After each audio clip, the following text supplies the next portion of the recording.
safiirka Soomaaliland u fadhiya dalkani Kenya Baasha Cawil Xaaji Cumar oo aan maanta ku soo booqanay xafiiskiisa oo ah safaaradda Soomaaliland ay ku leedahay dalkani Kenya ayaa nooga warbixiyay kulan taariikhi ah oo maalintii shalay toolaha safiirka ku dhex maray wasiirka macdanta iyo batroolka dalkani Kenya John Moyes kaasi oo kulankaasi la isku soo qaaday xidhiidhka qotada dheer ee u dhaxeeya dalkani Kenya iyo Soomaaliland sidii loo sii kobcin lahaa geesta kalena iskaashi buuxda looga yeelan lahaa dhinaca macdanta iyo batroolka maadaama dalkan Kenya ay hadda ka mid noqotay wadamada iyo dibadda u dhoofiya batroolka kaalin muuqato oo wax ku oolana sanadkan aynu ku guda jirno ka gaadhay dhinaca batroolka safiirka ayaa kulankaasi ay wada qaateen wasiirka noogu sheegay in ujeedadiisa ugu weyn ahayd sidii la isaga kaashan lahaa dhinaca macdanta iyo batroolka Soomaaliland iyo dalkani Kenya isagoo geesta kalena safiirku hoosta ka xariiqay in kulankaasi laga gaadhay natiijo wanaagsan oo wax ku ool ah dhammaan qodobadii la isku soo qaaday laga gungaadhay geesta kalena safiirka Soomaaliland u fadhiya dalkani Kenya ayaa isla maanta safaaradda Soomaaliland ay ku leedahay dalkani Kenya ku soo dhaweeyay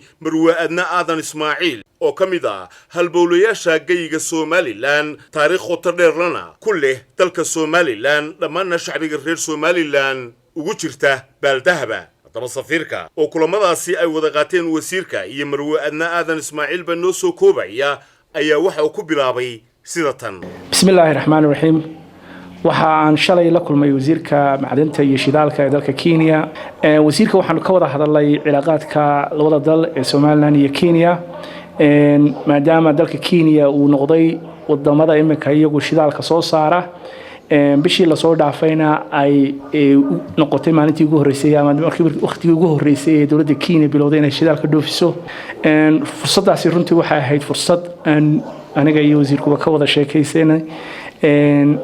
cilaaqaadka iyo waxyaabaha ay dawladda Soomaaliland iyo dalka Soomaaliland iyo dalka Kenya ay wadaagi karaan haday noqoto xagga macdanta iyo haday noqoto xagga shidaalka waxaan la wada soconaa Soomaaliland inay soo gabagabaysay shirkadii Soomaaliland ka shaqeynayay sanadkan bilowgiisii macdintii baaristii shidaalka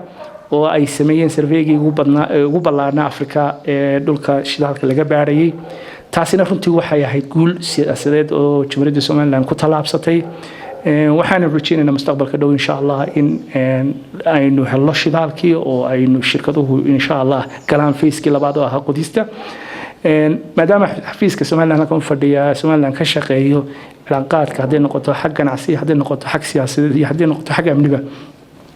waxa aan wasiirka uu noo soo gudbiyay martiqaad insha Allah u fidiyay wasiirka tamarta iyo shidaalka Soomaaliland His Excellency Jaamac Xaaji Maxamuud oo ku yimaada halkan way ka wada hadlaan wixii markaa wada shaqeyna iyo cilaaqaada ee ka dhaxeeya labada wasaaradood iyo labada dalba kulankaasina wuxuu ahaa runtii kulan guul ku dhamaaday dhankan kalena runtii maanta waan ku faraxsanahay inay noo timi Marwe Adna Aadan oo ah Marwe dadka reer Soomaaliland iyo Jamhuuriyadda Soomaaliland baqaale ku ah taariikh fara badan ku leh tacab fara badan gelisay wax badanna runtii u qabatay ummadan reer Soomaaliland inay maanta ku soo booqatay safaaradda xafiiska Soomaaliland halkaas runtii aanu u helay fursad aan ugu warano marka hawlaha maalmeedka uu xafiisku qabto iyo waxa uu ka shaqeeyo taasina runtii kulan wanaagsan buu ahaa aad iyo aadna waan ugu faraxsanahay Cabdillaahi Cabdi Cali warbaahinta qaranka Jamhuuriyadda Soomaaliland magaalada Nairobi.